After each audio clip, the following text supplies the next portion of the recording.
सम्यक दर्शन के 8 अंगों में एक प्रभावना अंग है ना। जिन धर्म की प्रभावना करना, यह 2 तरह की होती है, एक निश्चय प्रभावना और एक व्यवहार प्रभावना। जिन धर्म में उजागर कैसे हो, जिन धर्म में हमारे द्वारा सबके अंदर किस तरह से आए, ऐसा कौन सा कार्य किया जाए कि वो जिन धर्म की प्रभावना में कारण बने। तो व्यवहार प्रभावना तो काफ़ी लोग कर लेते हैं, जुलूस निकालना, बैंड बजवाना, काफ़ी लोग कर लेते हैं। लेकिन व्यवहार प्रभावना इसके अलावा और भी है। विधान करवाना, पूजा करवाना, शास्त्र छपवाना, षट आवश्यक का पालन करना, 12 व्रतों का पालन करना, ये बाहर और अंदर दोनों में आएगा।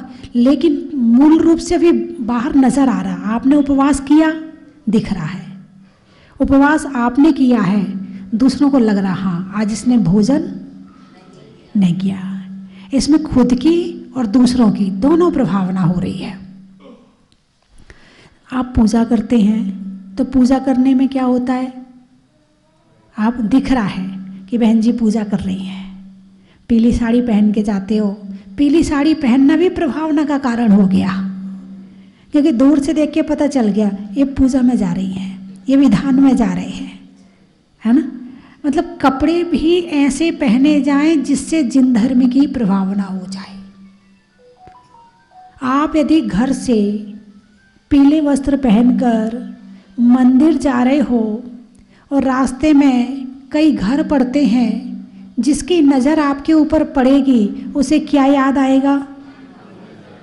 अरे बोलिए ना, मंदिर जा रहे हैं, वो मंदिर जा रही है। आपसे बातचीत हो अथवा ना हो, आपसे चर्चा हो अथवा ना हो, लेकिन आपको दूर से देखकर ही लोगों के दिमाग में एक विचार आ जाता है मंदिर जा रही है, मंदिर का टाइम हो गया है। बात समझ में आई कि नहीं आई? वस्त्र भी ऐसे पहनो कि जिन धर्म की प्रभावना हो जाए।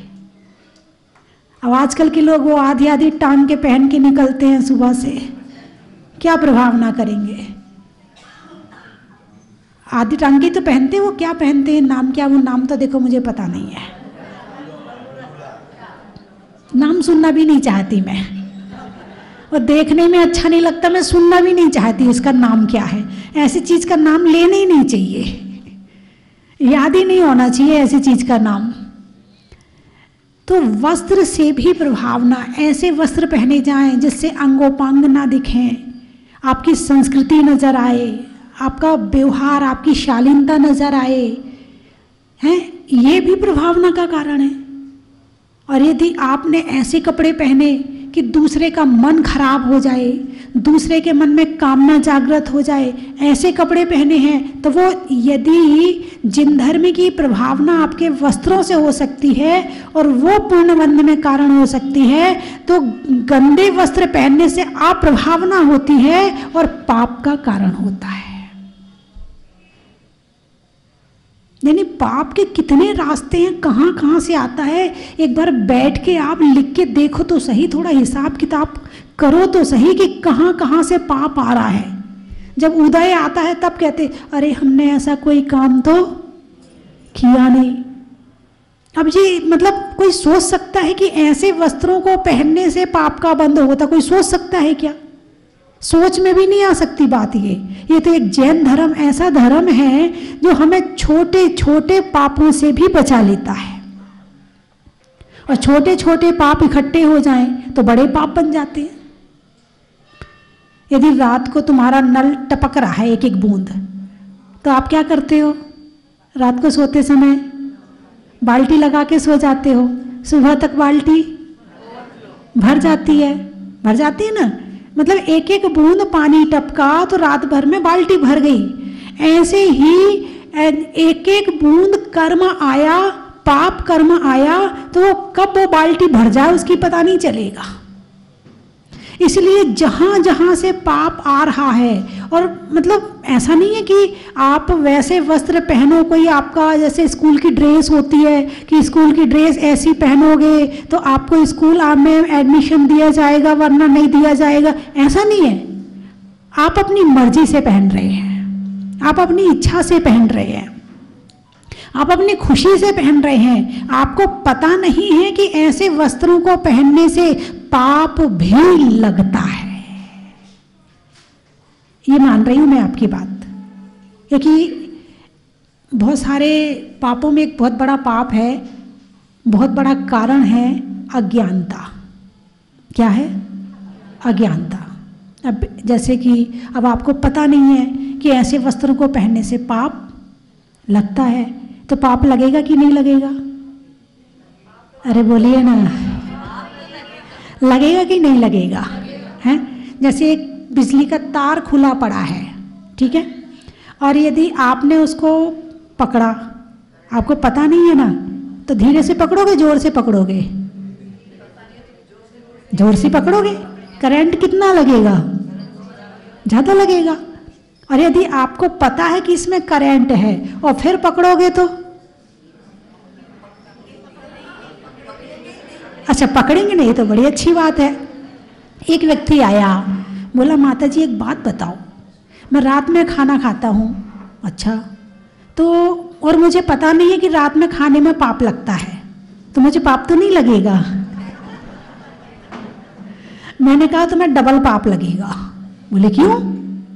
मैंने कहा पहला पाप तो इसलिए लगेगा कि तुमने ये क्यों नहीं जाना कि किसमें पाप लगता है और किसमें नहीं लगता। तुम मनुष्य पर्याय में हो, तुम जैन कुल में हो, अच्छी बुद्धि मिली है, सांगोपांग शरीर मिला है, संत समागम मिला है, प्रवचन मिले हैं, फिर भी तुमने नहीं सुने, फिर भी तुमने शास्त्र मिले हैं, तुमने ज्ञान प्राप्त नहीं किया, तो पहला पाप तो तुम्हें अज्ञानता का लगेगा कि तुमने जाना क्यों नहीं। कुछ लोग तो इसीलिए नहीं जानते, कुछ लोग पूजा कर सीखते ही नहीं है, और उनसे कहो पूजा किया कर, माता जी हमें तो आती नहीं है। हाँ बहुत बढ़िया, बहुत सुंदर, सबसे बढ़िया बहाना एक सबसे अच्छा है। यानी तुम्हारी लड़की को रोटी बनानी नहीं आती है तो क्या करते हो? सिखाते हो। अच्छा, उसे पढ़ना लिखना नहीं आता था तो क्या किया? सिखाया। बच्चे को दुकान चलाना नहीं आता है तो सिखाया। अच्छा, अब पूजा करना नहीं आती है,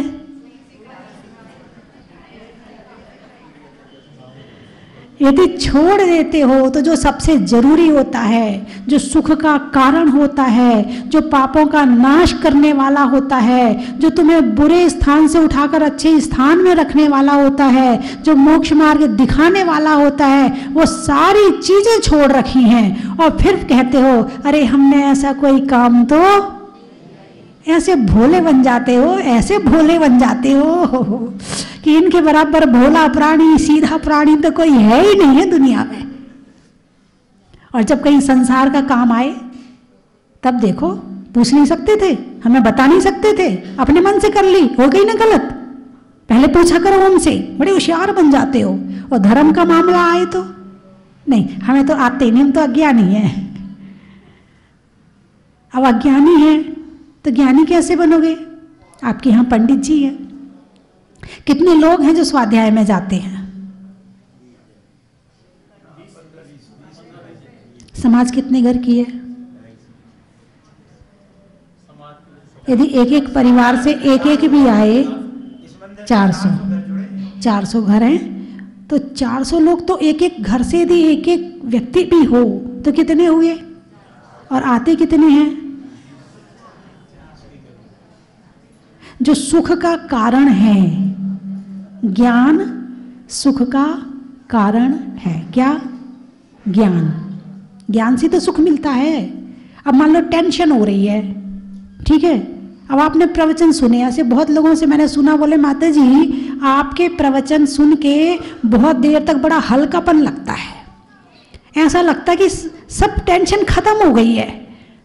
फिर घर में फिर घुस जाते हैं तो फिर शुरू हो जाती है। तो आपने प्रवचन सुना और टेंशन खत्म हुई तो किससे हुई? ज्ञान से। किससे हुई? ज्ञान से, है ना। और टेंशन करने में फिर मोह करना पड़ता है।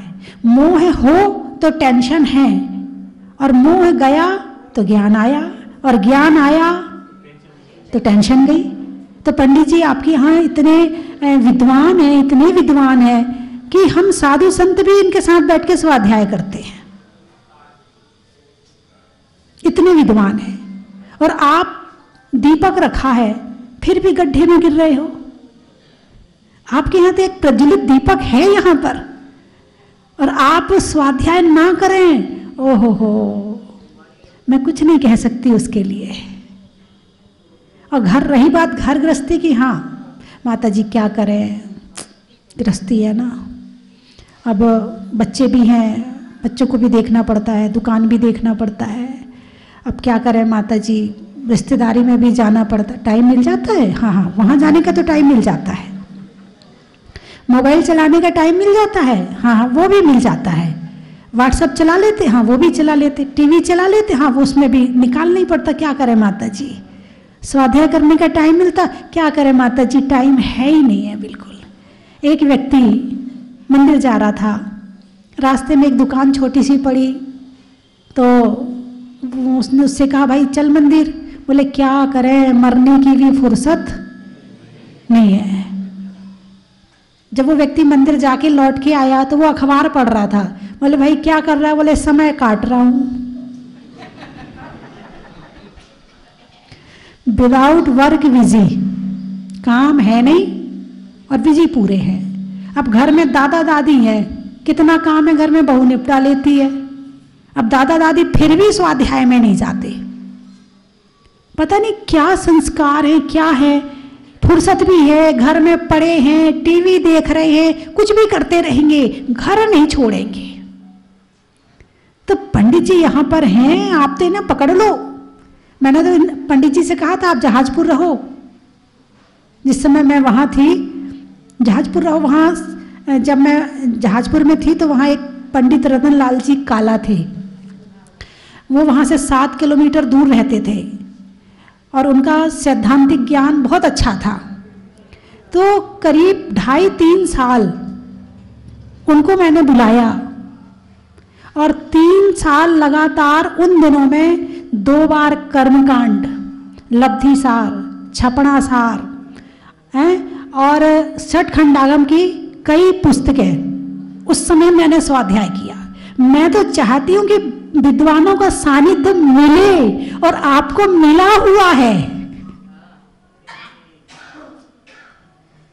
आप उपयोग करना सीखो। तुम्हारे घर में सब कुछ है मगर उपयोग करना नहीं आता है। अकेले मोबाइल का उपयोग करना आता है और वो भी पूरा नहीं आता है। मोबाइल भी वैसे देखा जाए तो मोबाइल भी बुरा नहीं है, मैं मोबाइल की बुराई नहीं करूंगी, क्योंकि मोबाइल में समय सार के प्रवचन भी हैं, मोबाइल में तत्वार्थ सूत्र के प्रवचन भी हैं, मोबाइल में जैन आध्यात्मिक भजन भी हैं, मोबाइल में 24 तीर्थंकर की तुम्हारी परिचय भी है। आप मोबाइल में सब तरह का ले लो, बाजार है बाजार, जैसे बाजार में सब सामान मिलता है ना, ऐसे मोबाइल में भी सब कुछ मिलता है। और मोबाइल से सही चीज ले लोगे तो मोबाइल तुम्हें स्वर्ग भी भेज सकता है। और नहीं मैं नहीं बोल रही हूं, ये तो चलाने वाले के हाथ में है कि वो क्या कर रहा है, उसमें से क्या निकाल रहा है, क्या सर्च कर रहा है। सब कुछ है मोबाइल में। मोबाइल आपको धर्मात्मा भी बना सकता है और मोबाइल आपको पापी भी बना सकता है। केवल उसमें चलाने वाला तुम्हारा अंगूठा और उंगली कहाँ चल रही है वो देखना है। तो बात चल रही है जिन धर्म की प्रभावना की, तो मोबाइल भी प्रभावना का कारण हो सकता है। बोलिए हो सकता कि नहीं हो सकता? यदि आपने किसी एक को फोन भी कर दिया कि वहां नसिया जी में विधान हो रहा है और चलो अपन दोनों साथ में बैठेंगे, एक फोन, वो बैठे और ना बैठे, लेकिन प्रभावना करने का पुण्य तो आपने ले लिया। 1 फोन किया, 2 फोन किया, 10 फोन किए, आपने जितने फोन किए ना आपने प्रभावना करने का पुण्य ले लिया, वो बैठे ना वो तो बात की बात है, लेकिन आपकी प्रेरणा, मैंने आपसे कहा, आपने औरों से कहा, मैंने आपसे कहा और आपने औरों से कहा, तो मैंने कहा प्रभावना हो गई। जब मेरी कही हुई बात प्रभावना बन सकती है तो क्या आपकी कही हुई बात प्रभावना नहीं बन सकती है? जरूर बनेगी, जरूर बनेगी। जितनी प्रभावना कर सको इस विधान की उतनी प्रभावना करना। और जो लोग नहीं बैठ पाएंगे तो कम से कम 4 दिन तो विधान देखने के लिए आ जाना। 9 दिन में से पूरे 9 दिन नहीं कह रही हूं। अरे बोलिए ना, आप इतने शांत कैसे बैठे हैं? आप तो हिल भी नहीं रहे हैं। कम से कम 4 दिन तो विधान देखने कोशिश करना कि विधान में बैठे, क्योंकि ऐसे आयोजन जल्दी से नहीं होते। खुद सिद्ध चक्र विधान करवाएं, बहुत विशाल रूप में करवाएं, बहुत बड़े रूप में करवाएं। आपके जीवन में ऐसी संभावना है क्या? नहीं है ना? अरे बोलिए ना, नहीं है ना?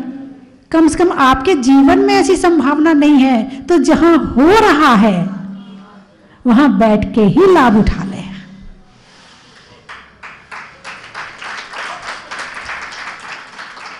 और ये विधान भी जयपुर वालों के लिए, भारतवर्ष के लिए एक प्रभावना का कारण बने। तुम्हारे लिए तो बनेगा ही बनेगा, लेकिन सबके लिए प्रभावना का कारण बने। यदि आप अपने घर से विधान में बैठेंगी, मान लो एक महिला बैठी या एक जोड़ा बैठा, तो उनके बच्चे भी तो होंगे ना। अरे पापा विधान में बैठे हैं, जिसको भी मिलेंगे, अरे पापा विधान में बैठे हैं। बैठे आप हैं और प्रभावना बेटा कर रहा है, प्रभावना रिश्तेदार कर रहे हैं। अरे जयपुर में ना हमारे वो रिश्तेदार रहते हैं, वो ना वहाँ नसीह जी के विधान में बैठे, प्रभावना कहाँ तक पहुँच गई? दूसरे शहर तक पहुँच गई, है ना।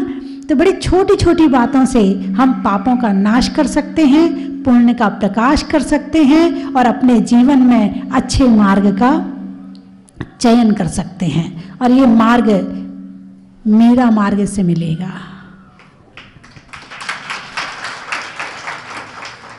मुझे तो ये सारी मीरा नजर आ रही हैं। सब पीले वस्त्र में बैठी हुई सारी मीरा नजर आ रही हैं। वो मीरा ऐसे पीले कपड़े तो पहनती थी, हैं? मेरो तो गिरधर गोपाल दूसरो ना कोई, और जाके सिर मोर मुकुट मेरो पति वोई, सोई नहीं वोई। तो मीरा भक्ति थी, ये पति नहीं था। पति के प्रति नारी का जितना समर्पण होना चाहिए उससे कहीं ज्यादा समर्पण मीरा ने कृष्ण के प्रति कर दिया था। सबसे निकट का रिश्ता होता है पति का, और उसने कृष्ण को ही पति मान लिया। संबंध भाव गलत नहीं थे, संबंध गलत नहीं थे, संबंध थे समर्पण के। किसके थे? समर्पण के। वो अपना घर परिवार सब छोड़ के निकल गई। मैं आपका घर परिवार छोड़ने को नहीं कह रही हूँ, केवल विधान में बैठना है आपको, है ना।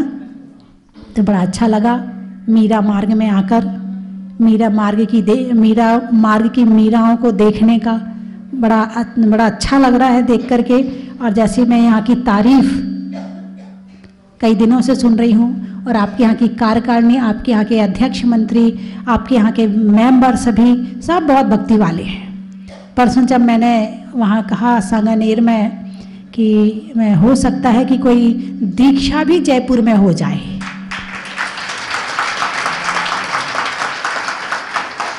जब मैंने कहा कोई दीक्षा भी जयपुर में हो जाए, ये सबसे अच्छी बात है कि आपस में जो इनका कॉम्बिनेशन है कार्यकारिणी का, कि उपाध्यक्ष ने कह दिया बोले माता जी यदि दीक्षा का सौभाग्य यदि मीरा मार्ग को मिलेगा तो बड़ा अच्छा रहेगा।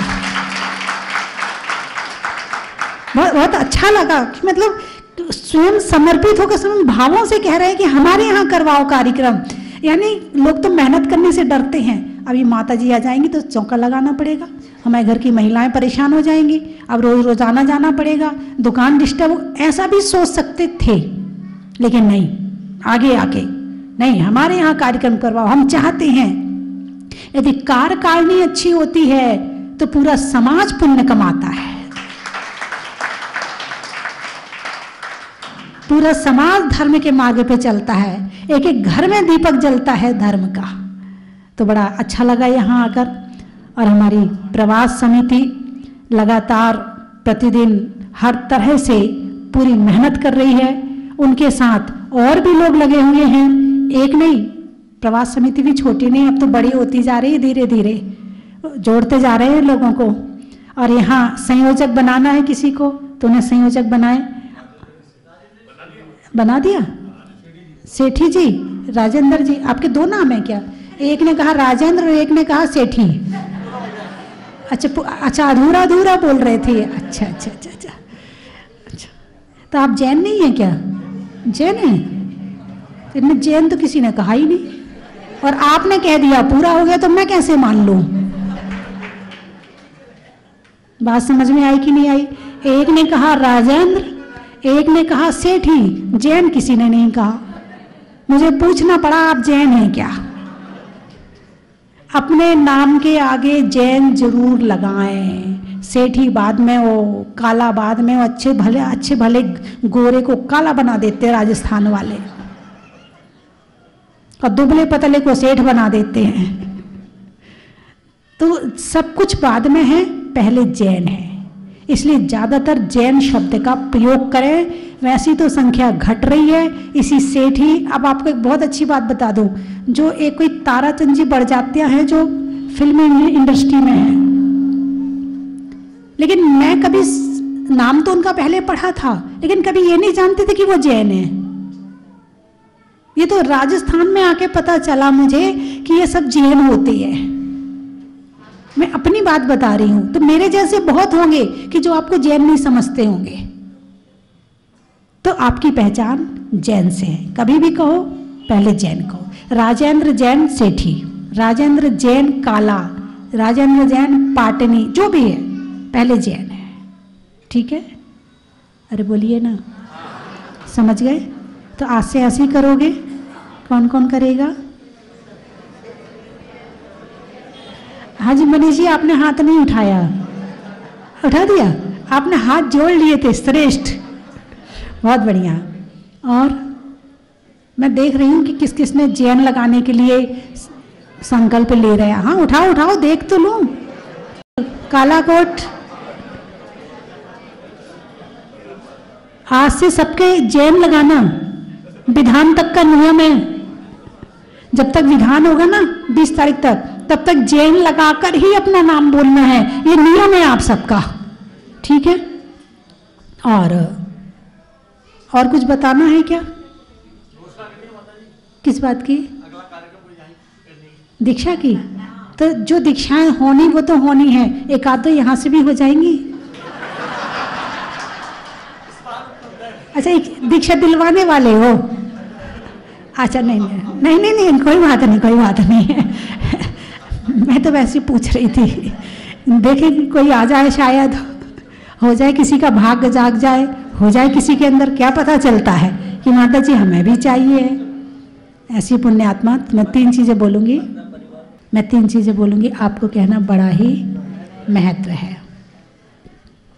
चलने में 5 का, तत्वों में 7 का, और तीर्थंकरों में मुनि सुब्रतनाथ और आदिनाथ का बड़ा ही महत्व है। गाने में सुर का, नृत्य में नूपुर का, और आपके जाने में जहाजपुर का बड़ा ही महत्व है। कौन कौन गया है? अच्छा सारे गए हैं। ओ हो बहुत बढ़िया, 3 बार जाए, क्या बात है। अब तो जाते ही रहना, आपके राजस्थान का है, आपका है। जयपुर और जहाजपुर में ज़्यादा अंतर नहीं है। जा और पुर, जहाजपुर जयपुर, है ना? वहाँ जाके रुकना, शाम का प्रोग्राम देखना, सुबह की शांति धारा देखना, करना, है ना? रंगों में डार्क का, गणित में वर्ग का, और जयपुर में मीरा मार्ग का बड़ा ही महत्व है।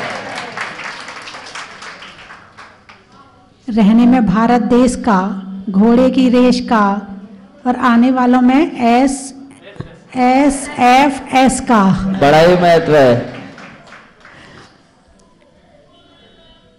पानी में मगर का, चलने में डगर का, और आने वालों में आदर्श नगर का। बड़ा ही महत्व है।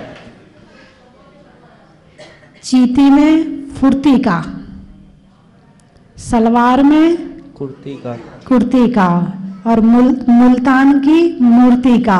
बड़ा ही महत्व है। और कहाँ से आए हैं? लाखना।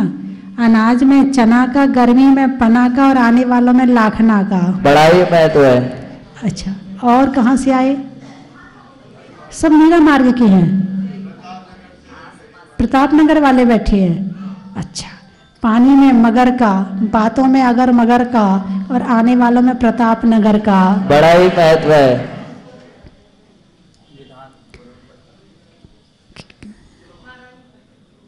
मैं उस प्रभावना का बता दूं पहले। रसोई में धना का, गर्मी में पना का, और करने में जिन धर्म की प्रभावना का। बड़ा ही महत्व है। देने में दान का, शरीर में कान का, और बैठने में विधान का। बड़ा ही महत्व है। राम की सिया का, सावन में बिया का, और विधान होने में नसिया का। बड़ा ही महत्व है। बोलिए 24 भगवान की। और यहाँ आने के बाद, वैसे तो मैं पहले भी जहाजपुर आई हूँ, लेकिन यहाँ आने के बाद नया मंदिर देखकर तो मन इतना प्रफुल्लित हो गया कि बस यहाँ से जाने को मन ही नहीं कर रहा है। इतना खूबसूरत मंदिर, और इतना मतलब वास्तु के हिसाब से हम लोग चेक कर रहे थे, इतना बढ़िया मंदिर, एक इतनी सूत तक की भी कोई कमी नहीं है कि जरा सा भी। इतना ऊपर 24 बनी है, इतनी एकदम लाइन में, इतना सा भी फर्क नहीं है उसमें। बहुत वास्तुशास्त्र के हिसाब से भी बहुत ही बढ़िया मंदिर बना है, और इस मंदिर में आके तो बहुत शांति मिलती है, आनंद आ गया। जहाजपुर आने का सौभाग्य मुझे मिला, और यहाँ पर आके मुझे बहुत ही प्रसन्नता हुई। यहाँ का रख रखाव, यहाँ की व्यवस्था, और यहाँ के कर्मचारीगण, पंडित जी तो मेरे पुराने परिचितों में है। सभी से मिलकर और यहाँ व्यवस्था देखकर मन गदगद हो गया है। बहुत ही अच्छी व्यवस्था है, इसे बनाए रखे, यही प्रभु जी से मेरी प्रार्थना है। जय जिने। पर आने के बाद हमको बहुत ही अच्छा लग रहा है। हम लोग दूसरी बार आए हैं। मंदिर को देखकर ऐसा लगता है कि देखते रहो, बिल्कुल मन ही नहीं भरता है, जाने की भी इच्छा नहीं होती है। और भगवान की प्रतिमा इतनी सुंदर है कि वहाँ से देखने का, मतलब वहाँ से नज़र हटाने का मन ही नहीं करता है। हम सब लोग अलग अलग जगह से आए हैं, मेरे भैया लोगों के साथ में आई हूँ, और सब लोग हम सब तरह जगह की तीर्थ वंदना करते करते इधर आए हैं। मैं मेरे पूरे परिवार के साथ, बुआ जी के साथ यहाँ आई हूँ। यहाँ पहली बार आई हूँ, और आकर इतना अच्छा लगा कि मन कर रहा है कि भगवान बस मुझे ऐसे आशीर्वाद दे कि मैं पुनः पुनः यहाँ दर्शन को आऊँ और दर्शन लाभ प्राप्त करूँ। यहाँ की व्यवस्था और यहाँ का सब कुछ बहुत बहुत ही अच्छा है, और बस धन्य भाग मेरो भयो, प्रभु दर्शन पायो आज।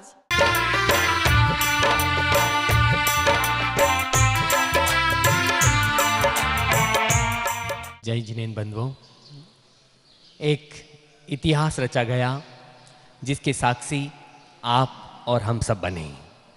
जब से मुनीश्वरनाथ भगवान भूगर्भ से प्रकट हुए, हजारों लाखों लोगों के साथ में अतिशय हुआ, और बाबा के भक्तों की संख्या दिनों दिन बढ़ती गई। बंधुओं, 2023 की महावीर जयंती को मुनीश्वरनाथ भगवान को प्रकट हुए पूरे 10 वर्ष होने जा रहे हैं। इस उपलक्ष्य में एक स्वस्ति धाम अभिनंदन ग्रंथ का प्रकाशन हो रहा है। जो जो भक्त यहाँ पर आए हैं, जिन्होंने मुनीश्वरनाथ भगवान के दर्शन किए हैं, शांति धारा की है, या जिन्होंने टीवी के माध्यम से अभिषेक देख करके, शांति धारा देख करके जिनके साथ में जो अतिशय हुआ है, वो अपने शब्दों में लिख करके यहाँ पर भेज सकते हैं। आप जहाज मंदिर की सुंदरता को और भगवान के अतिशय को एक सुंदर शब्दों में लिख करके लेख के रूप में यहाँ पर भेजें। अपने परिवार की फोटो भी भेजें, उसका प्रकाशन उस स्वस्ति धाम अभिनंदन ग्रंथ में किया जाएगा। तो आप अपनी सूचना स्वस्ति धाम पर दे सकते हैं। धन्यवाद। चन की थाल को सजाओ रे आज, रत्नों की थाल को भर लाओ रे आज। आओ आओ करे रे गुणगान, आरती भगवन की। आओ आओ करें गुणगान आरती भगवन की। आओ आओ करें गुणगान आरती भगवन की।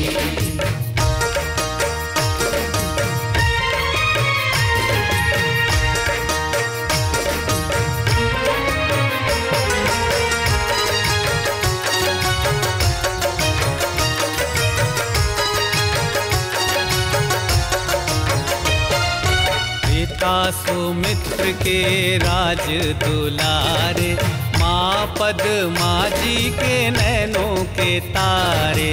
पिता सुमित्र के राज दुलारे, माँ पद्मा जी के नैनों के तारे। राजगृही में जन्म लियो आप, राजगृही में जन्म लियो आप। आओ आओ मनाए खुशी आज आरती भगवन की। आओ आओ करें गुणगान आरती भगवन की।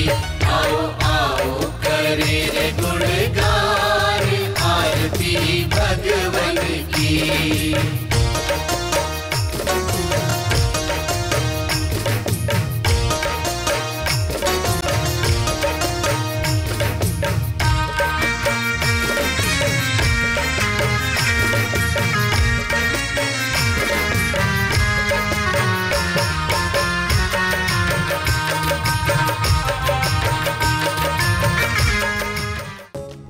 परम विदुषी लेखिका गणिनी आरिका रत्न श्री 105 स्वस्ति भूषण माता जी, जिन्होंने मात्र 20 वर्ष में 100 से भी अधिक किताबें लिखकर जैन समाज को अनूठा योगदान दिया है।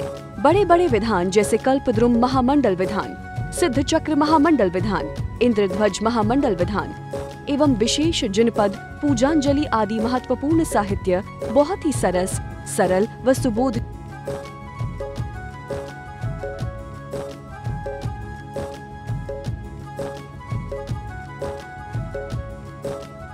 करने हेतु आज ही संपर्क करें। संपर्क सूत्र 7906062500 98683456768।